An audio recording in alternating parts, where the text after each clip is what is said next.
Okay, so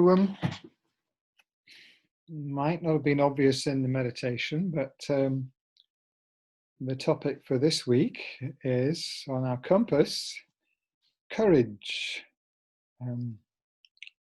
So we put that in the compass opposite to connection, as also being connected with compassion in the middle. So I'm going to explore that. How that works according to my theory of our compass. And I would say also, again, sort of we're being a bit transparent here, that in terms of the traditional sort of 6 perfections list, this one I connected with patience, and that also might not be obvious why that is. So I'm going to start with that.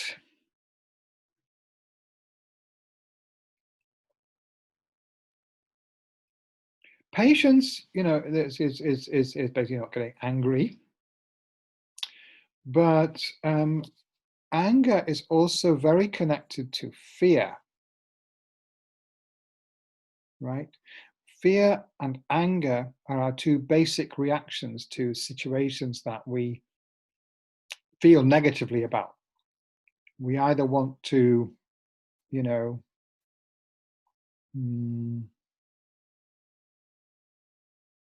run away from the situation, or to get rid of it, either by, destroying it or making it, exerting our power over it, I suppose, and when we're another kind of aggressive reaction to get rid of it. Okay, so those 2 kind of fight or flight reactions, very basic kind of aspect of our psychology. And in a way, you can say transcending anger and fear is linked to courage.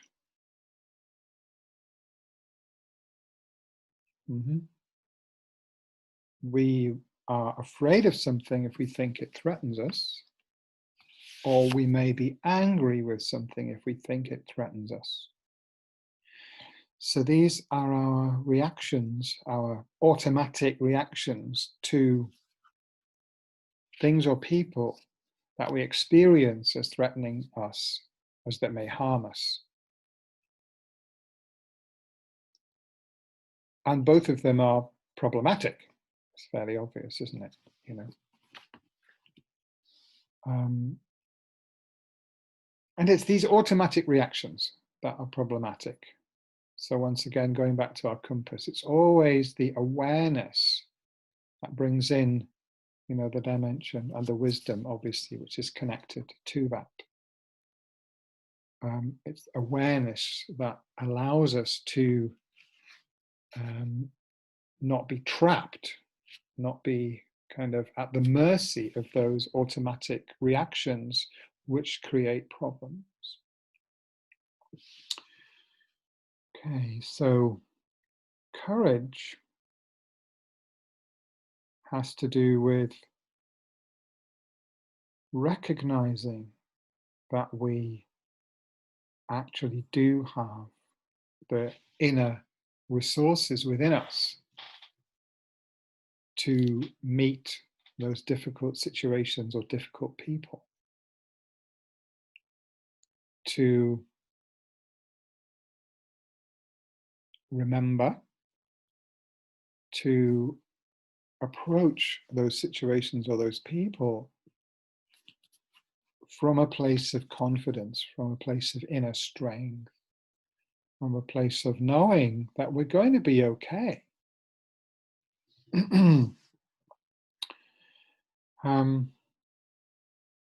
And that comes from, the deeper we can go into this deep self-awareness, awareness of our true nature. So we looked at that a little bit in the meditation, and we have done in the various meditations, this inner center of stillness, calm, when our mind is not preoccupied with incessant conversations about what was wrong with the past or what we fear is going to happen in the future, and actually just is able to become quiet and open to the present moment, the reality of what's happening now,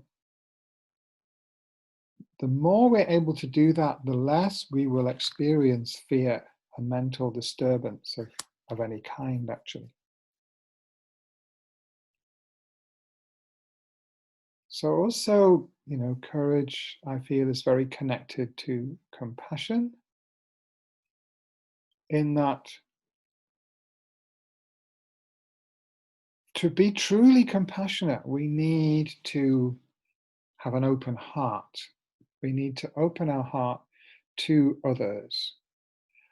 So, whilst it is all obviously good, to go and just do kind actions, do good things for people, whether it be in terms of, material benefits, or, giving material things, or, spending time with people, whatever.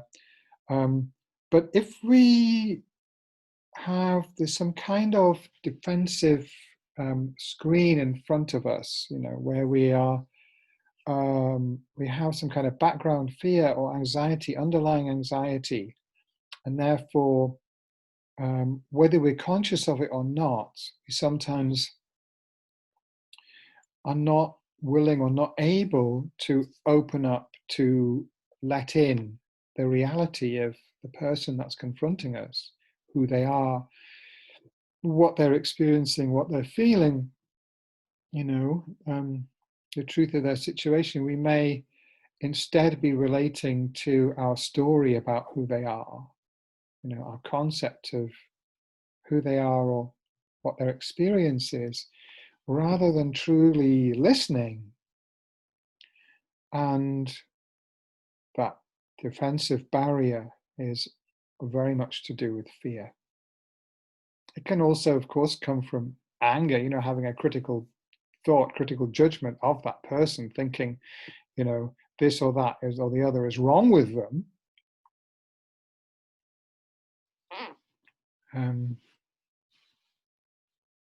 Yeah, I'm just trying to remember who it was. It's somebody, some spiritual teacher, I can't remember. It might come back to me probably, but was asked, how do I deal with people? Basically, I'm not, paraphrasing. It wasn't exactly how he phrased the question. This is what was meant. Was, how do I best deal with people who are less enlightened than I am? He didn't say that, but he was kind of, when I'm hearing these teachings and I understand these teachings, and this is my perspective on things, so what about when I have to deal with people who don't see things in that way, who haven't understood these spiritual kind of ideas? And the teacher's reply was that whenever we have a critical judgment like that about somebody else, whenever we think there's something wrong with another person, that is actually nothing to do with them. I think it was Thomas Hubel, actually, who said that. I mentioned him before. Anyway, I thought that was a very, very succinct and deep reply. Whenever we have that judgment about somebody, oh, there's something wrong with this person. The problem is, whenever I have a judgment like that, the problem is with me, because in that situation, that encounter with that other person, if I was able to open to them, to be able to perceive and connect with their true essence, if you like, who they really are, which always is possible, it's always possible, then I would not have that judgment. That judgment comes because I see them through a filter of my concept of who they are, and they, of course, look back at me through their filter as a consequence. So we don't see each other. Neither of us is seeing the other person. So in order to let that filter down, I have to let go of fear, anxiety about what that person might be or might do to me or whatever, which is also based on a concept of my ability to be harmed, my kind of, in a sense, some deficiency in myself, some weakness that I possess, which also is fictitious, actually. It's not our true nature. So, on the one hand, fear, and on the other hand, anger, that critical judgment that says that person is wrong, that person is faulty, that person is not okay, which again, insofar as we make that judgment, we're not seeing the reality of that person. Even though that may be a person who does a lot of terrible things,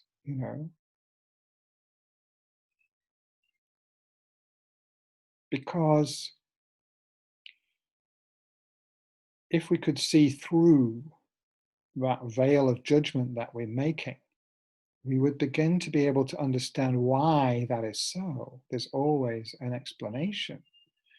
When we understand, if we were to know the full story, how that person came to have that kind of behavior, and the judgment would dissolve.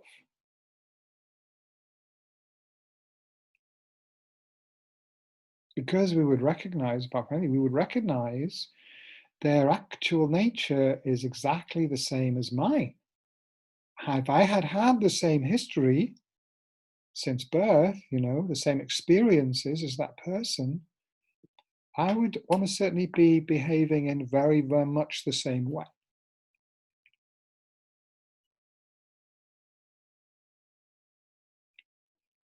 So if we can retain an awareness of that truth, but I have this pure nature within me, and so does everybody else. And the appearance to the contrary is actually something that's going on the surface of life. It's not the deep truth of who we are. So if I'm able to keep that awareness, then, there may be a momentary reaction to something as the automatic mind gets in very quick. It's very fast, But if I'm able to then remember, no, wait a minute, no, that's not the reality. That judgment of that person or that fear, doesn't reflect the reality underneath, the true nature. Then, I am not, as the phrase goes, constantly at the effect of other people and situations that trigger some reaction in me. If I recognize that those reactions are just that, they're just, like an automatic process that happens within my stream of awareness, as a result of past conditioning, past habits, past experiences, then my mind has the tendency to react in this way, in this situation. If I recognize that and recognize that my true nature is not like that, then slowly over time, those reactions will get weaker. They will get less noticeable.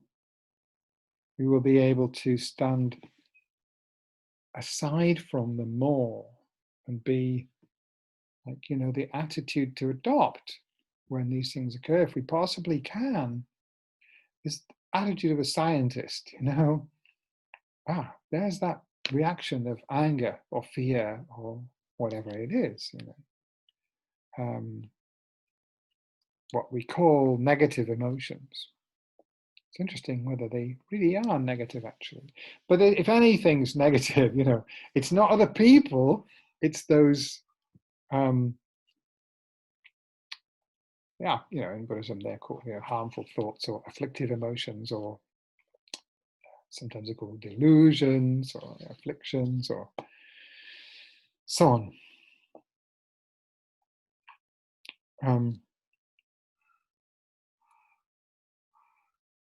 So as I mentioned in the discussion, the problem comes in really when we identify with them.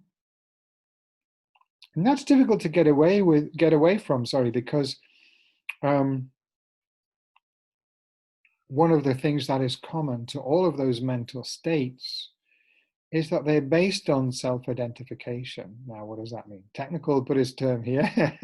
It's got into my non-technical talk. Self-identification, yeah, means that I carry with me an image or a concept of who I am, what I am, and I think that is me. Okay, and actually it isn't,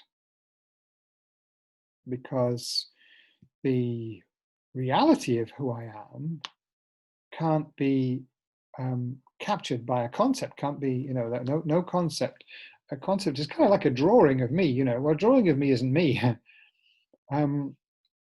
So different people would draw me differently from different angles, because they're from different angles. They would be showing different parts of my body because of their perception of what I'm like. That picture of me might, show different aspects of my mind as well. You might think, oh, this is a very kind of calm, peaceful person, and a different person's drawing might not show that at all. And even, the person looking at the drawing, different people looking at the same drawing might have different reactions to different judgments. So none of those are actually who I really am. And I have my own pictures of myself. And this, we're going to talk more about this when we come on to the wisdom side. But I'm mentioning it now because it's quite an important part of this as well. The reactions that we're talking about here, that in terms of courage, I'm speaking about, can we train ourselves through practice, spiritual practice, whatever that looks like, to not be kind of caught up constantly in those habitual patterns of reactions to situations and to people. To feel that we can face any situation or any person and remain serene. It'd be amazing, wouldn't it? But when we look at the real sort of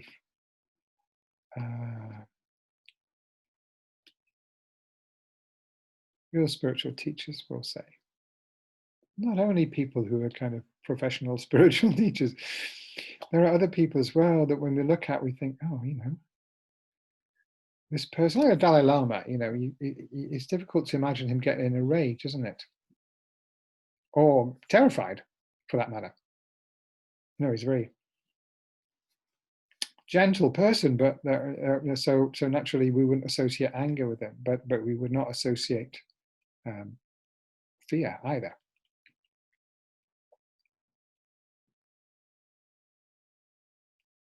So that's why I'm kind of making this link between courage and patience. Okay, I think they're very connected. And also the courage to confront someone else as who I really am, without, having to wear a mask or a defense of some kind. Because if I feel, or if this person could see what I'm really like, they wouldn't want to know me, or they would be angry, or I would be in some way, at risk through showing myself to them as I really am. Then I can't see them as they really are. And if I could, I would realize there was nothing to be afraid of.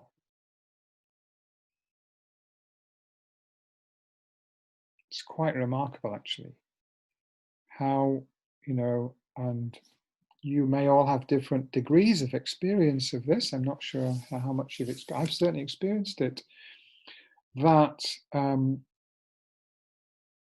whenever I do enter into an encounter with somebody else in that way, whatever, difficult truths about myself that I'm willing to let that person see, they never have a negative judgment.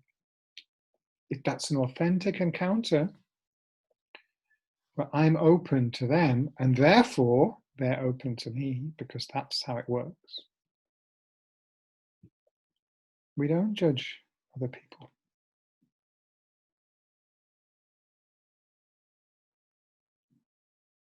In that, in that shared space, if you like, where we are meeting authentically with somebody, we're not defending ourselves, then there is this acceptance. So it has to do with accepting myself,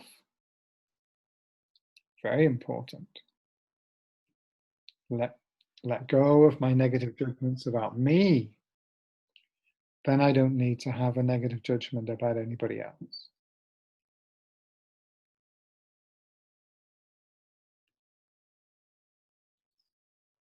So you Thupten Jinpa's book on compassion is called Fearless Heart.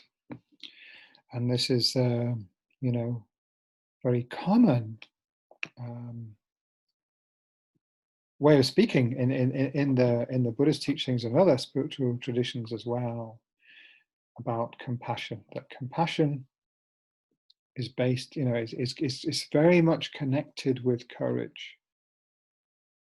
True compassion creates courage and is based on courage, so they kind of mutually reinforce each other. If we have compassion that isn't kind of partisan, compassion just for some people, or some people have compassion only for animals and not for human beings. You know what I mean? It's like, if it's selective like that, it's not the real thing.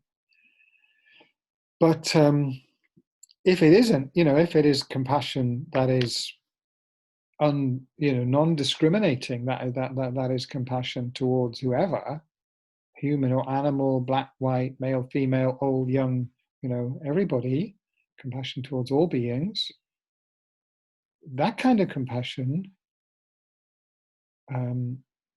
destroys fear. And also, to develop that kind of compassion, we need a kind of fearlessness. We need to, okay.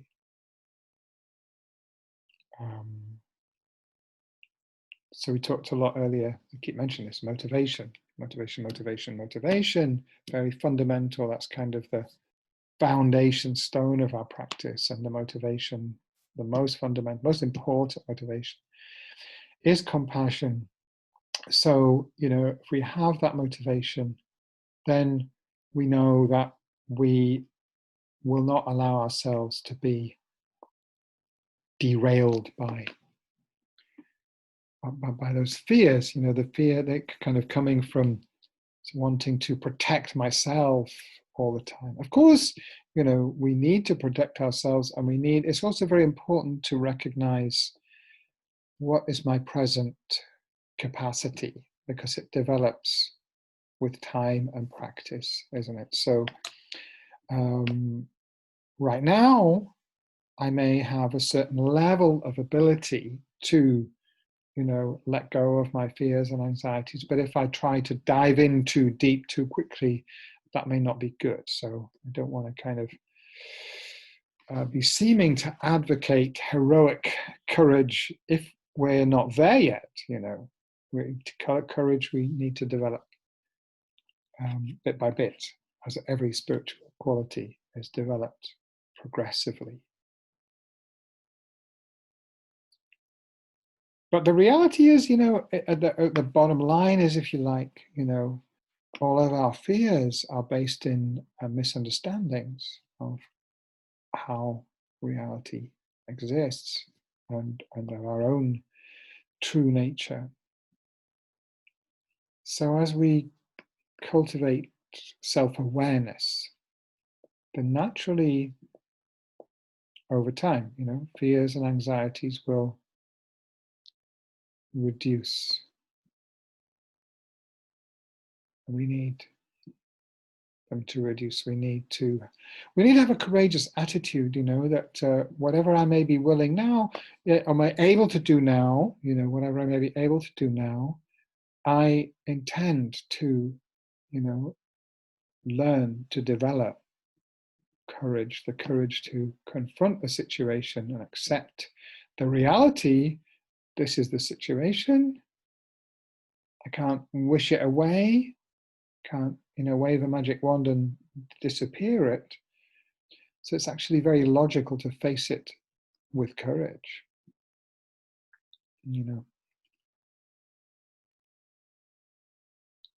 So we can't run away from our lives. We may be able to, and it may sometimes be wise to walk away from a particular situation that we can't deal with at the moment. I'm not advocating throwing caution to the winds, but just like this inner recognition that if my life is based on the foundations that we're exploring with this spiritual compass, of compassion, wisdom,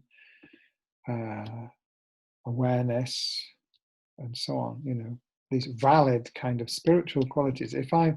If these are my spiritual compass, these are my refuge, if you like, these are what I turn to. This is my aspiration, is to cultivate and develop these qualities within myself. Then actually, there's not really anything that can harm us.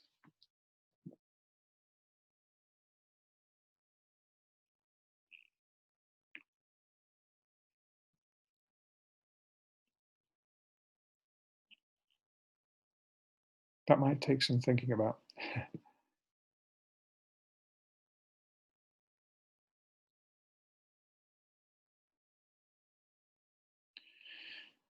But it comes down to, as I say, accepting reality as it is. For example, we have to accept the reality that one day, I have to accept the reality that one day I'm going to die. Could be tomorrow. That's a reality. It's a fundamental reality of life.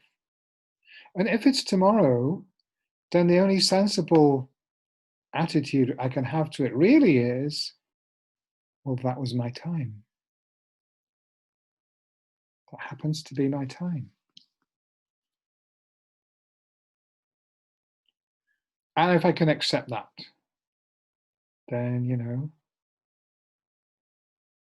in principle, I could accept anything. Whatever is the reality, that is the reality of my life, my destiny, if you want to use that word, But that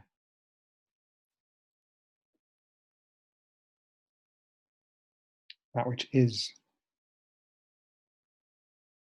Not accepting it is a waste of time and energy.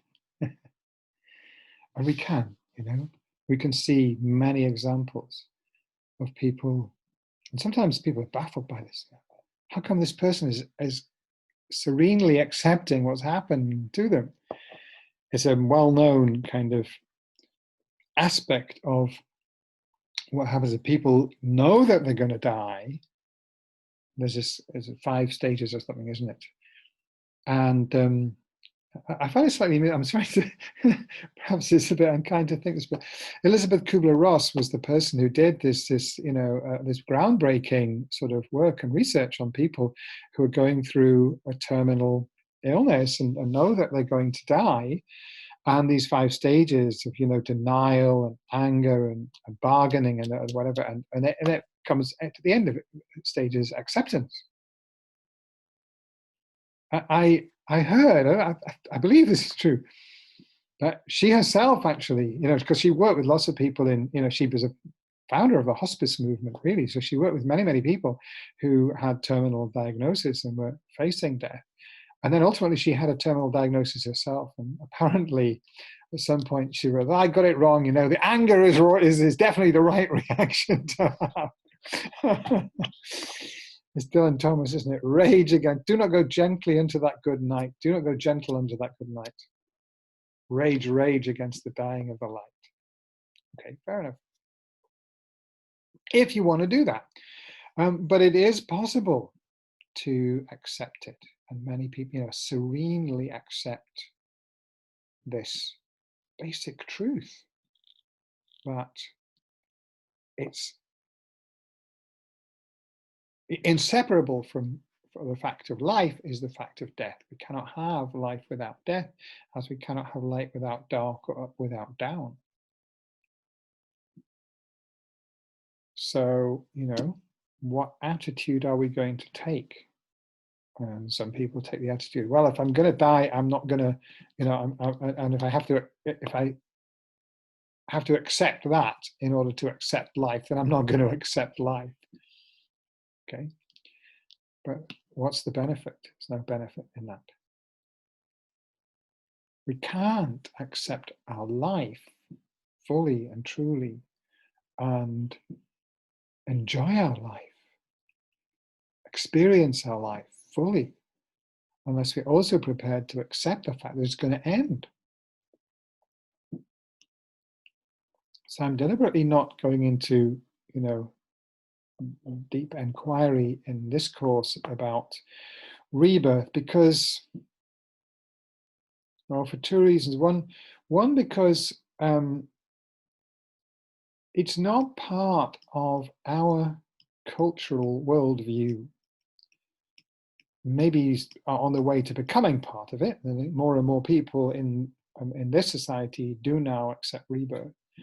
But we haven't been brought up with that worldview, and it's something doubtful in our society. Some of you may have no doubt, which is fine. But I don't want to base the sort of principles of following the spiritual path. For the purpose of this course, I don't want to base them on something which may be doubtful. That's one reason. For people brought up in traditional Tibet, that wasn't something that was doubtful any more than, that we don't doubt physics. So, well, I suppose we might doubt quantum mechanics or something, but basically sort of basic physics we don't doubt, or lots of things we could think of, I'm sure, that are regarded as undeniable in our society, which might, that the earth is round, right? Tibetans, still many Tibetans actually, especially older ones, they believe the earth's flat. They believe that Westerners have got it wrong. And we don't take that seriously. So, I wouldn't want to teach a Buddhist course where I was saying to people, well, the Buddha taught that the earth was flat, and so we had to believe that, No.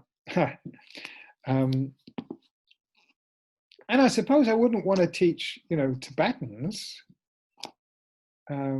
necessarily, in a way that assumed that they have no doubts about the earth being round. If they have doubts about it, I would want to try and do it another way. Anyway, this is a bit of a sidetrack from my main talk. But because the topic of death has come up, I think it's important. Which just what I want to say about it, is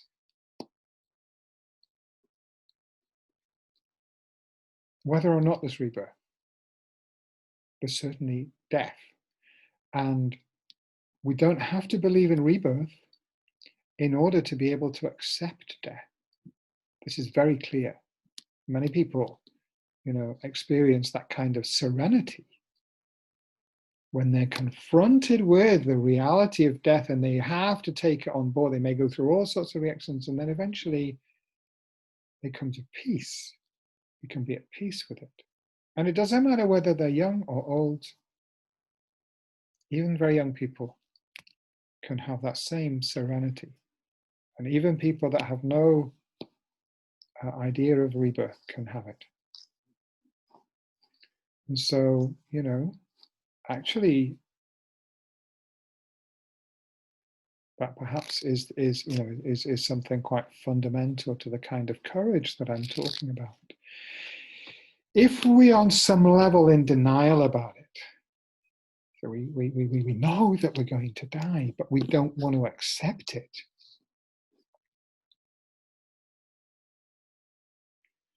then all kinds of things are probably going to make us afraid.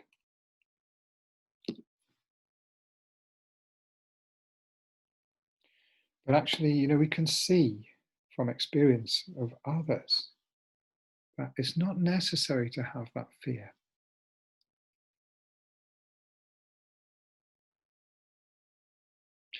And if we don't have that fear, then actually logically, what do we need to be afraid of? There's nothing we need to be afraid of. But to have that kind of, acceptance and courage takes work, takes practice. So that's what,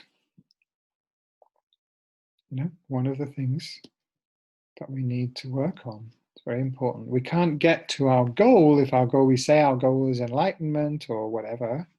I haven't used that word very much either. But really,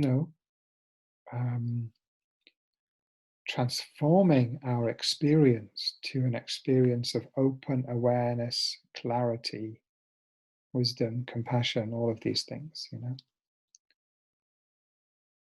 on a deep level. To do that, we need to have the courage to face that reality, especially, that we are mortal. That's very important. Once we can face that, once we can accept that and recognize that we don't have to be upset about it, actually, that's just in the nature of things, isn't it? How could there be life without death?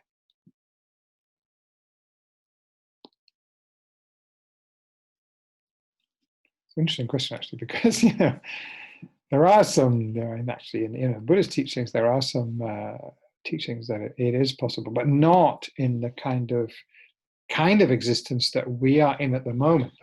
That's not possible for us as human beings, definitely. And being a human being is okay, in spite of the fact that we are going to die. So I hope there's some kind of talking about this hasn't kind of not freaking you out, but that's how it is, and we